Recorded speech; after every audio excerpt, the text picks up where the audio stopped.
My heart, half steel heart, and truth. We all have a kind of weak heart inside our chest. It's not like this. In all the human heart, the two realities are reconciled: weakness and possibility. Now it all depends. This weakness and this force depends on the part we feed. Music asks, it is a proposal. You know, my people, I always interpret the option for Jesus as being an option for what is noble, as if you had the opportunity to choose the dreams you will dream for your life. There are people who dream noble dreams, others not so much so. It all depends on the choices you are doing throughout your life. It all depends on what you learn as value, what you are incorporating in your own life. I have no doubt that the choice for Jesus, it puts us from the perspective of dreaming loudly. I do not speak of dreams that put us with vanity, of realization of this. Nada. I am talking about an inner realization that goes beyond the meaning of this exteriority that people can see in us. Because you could suddenly interpret loud dream like being a famous man, a great woman, full of possessions, having a lot of money. Vanity. No, I'm talking about that satisfaction of being who you are. Dreaming loud to have feelings in my heart noble. Being a person sensitive to the needs of the world. Being a person who adds to the society in which he is living. Is it so beautiful for us to find throughout Brazil that makes a difference? That's what I'm talking about. From time to time, life puts us underground. Have you noticed that there are feelings that push us down? Could you already observe that sometimes your heart is taken by some human petty that throws you down? I'm sorry this every time when I'm sorry. This is interesting. The process of repentance in my heart makes me realize that how much my attitude took me down.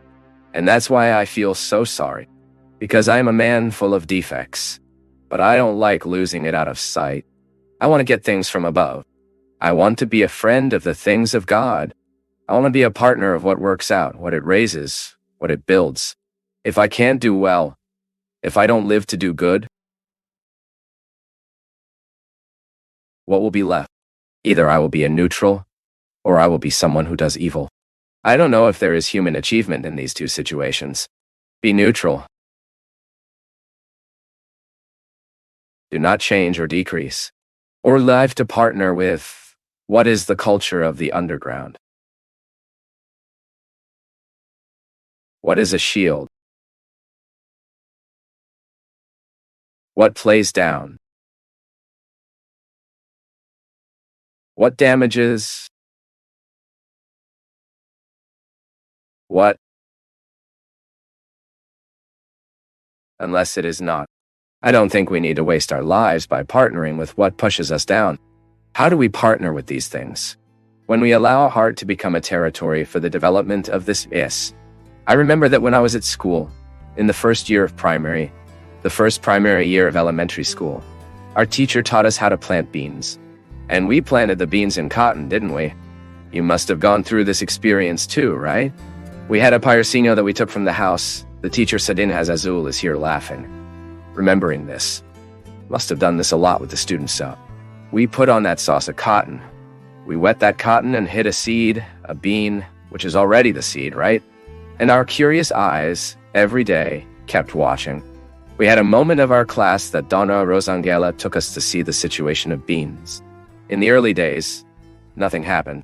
On the first day, on the second, nothing happened. But suddenly it comes from the middle of the cotton. And we had the mission of keeping that cotton always damp. Suddenly a green brown. And then we saw the whole process of beans growth in the middle of that soaked cotton, moistened. Do you know what I find interesting?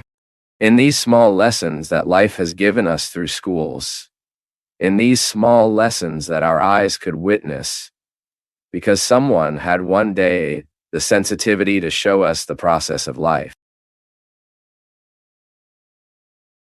We find that all that we want to grow, we have to plant and cultivate. It was not enough to throw the beans in the cotton. It was necessary to take the daily care of wetting to allow him to have a moisture for that seed to bear fruit. That's it, my people. Spiritual life is like planting the cotton bean. The beans, it reminds us protein, strength,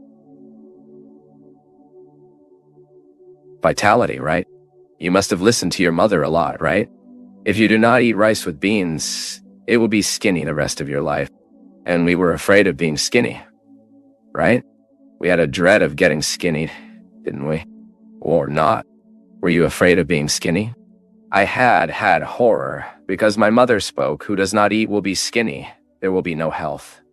There will be no one. There will be no. That will be no. And she was right. We need the food for us to grow. But it is interesting to realize that for the food to make us grow, he also has to grow. And he has his process. We looked at that soaked cotton, saw the seed born in the middle,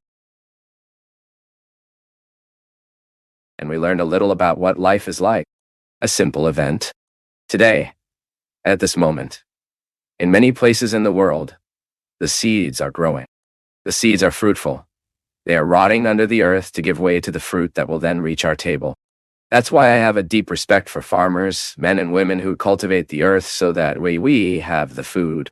When he gets there at the fair so we can buy, my God, how many people had to wake up early for consecutive months, getting up, taking the frost, throwing the water before the sun can dry because of that ice upward shove. A lot of people took care that life came to us. And then we find that our human process is the same thing. That if we also have no commitment, if we also have no cultivation, we do not bloom. And human fulfillment depends on this flowering. The human being will be happier and more fulfilled as he grows up, having solid roots, as the wisdom teaches us.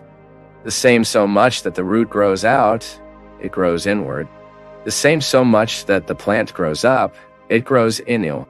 Just as that fragile bean root was growing through the cotton so that it could live. It's the same thing with us.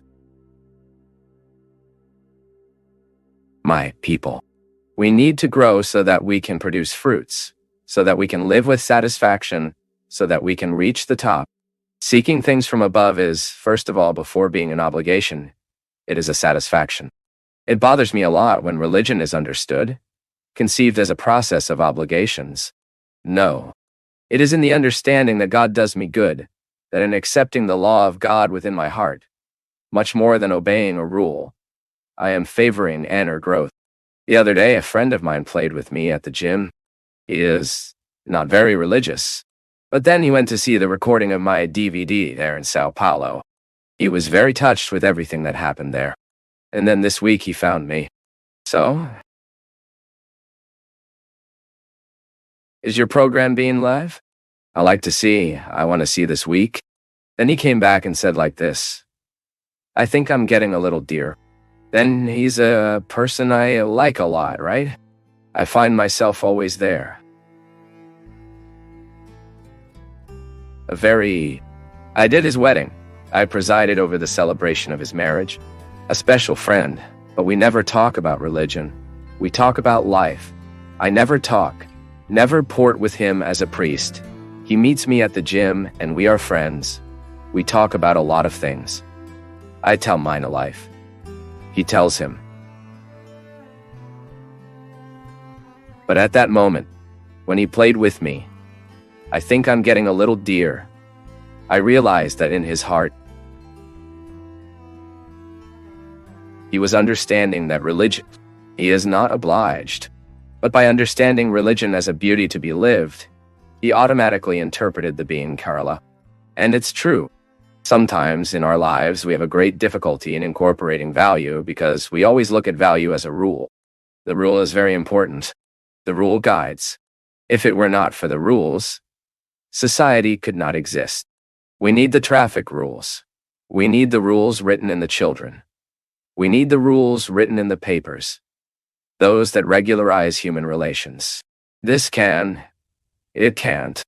But the human being, he has to discover the value, the spirit of the rule. And that's what makes us grow, my people. When we incorporate this value, when we identify with, if I want to be a partner of life, I want to be a partner of what he builds. Just as the bean is born and grows so that our eyes could understand the meaning and process of birth, life, we also discover that our heart lacks the same need. Go up. Seek what is the highest in the world, not for an obligation, but because you deserve it. I understand thus, priestly ministry is a ministry that has to facilitate people's entry into God's residence. It's like a doorman, not to inhibit the entrance. No. To make it easier. A porter that welcomes. That sometimes there is that doorman who doesn't let us get in ill. In our case, no. The priest, the religious sister, everyone who somehow evangelizes. Our mission is to open the doors of God's house and invite you to enter. You will always be very welcome. God has a lot to offer you. When God really does part of your life, your human structure, you can be sure that you will grow a lot as a person.